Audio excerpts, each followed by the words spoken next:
Is it possible to waffle Chinese takeout? Anyway, I had some leftover Chinese takeout that was in the refrigerator, and I was wondering if I could make a Chinese takeout waffle.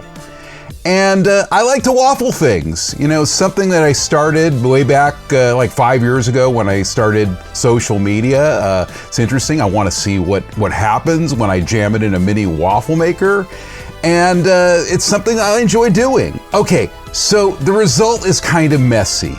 Now, would you consider this a waffle or just an abomination? Personally, I think it's kind of like in the middle. I mean, I do like the pattern it's making, you know, with the noodles, but I actually just consider this a fail because, I mean, this is definitely not a waffle. Like, if you showed this to someone, is this a waffle? They would not say it was a waffle.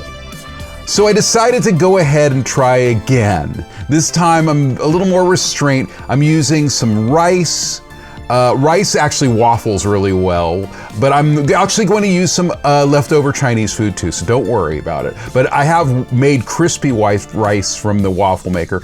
Okay, so I'm adding some braised eggplant, and then I'm covering it up with more rice. Maybe this is a conservative waffle, sue me. I just wanted some victory after that abomination before. Okay, so I basically have about 10 minutes in the mini waffle maker, and then going ahead and yes, see, it's a very, very handsome waffle.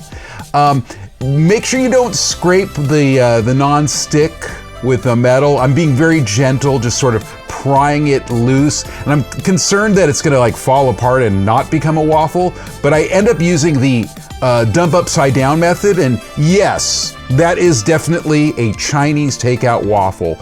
So I'm happy to show a delicious waffle. It tasted good. It was amazing. You can do it at home. And thank you for watching, and like and subscribe if you want to see more chaotic waffle content.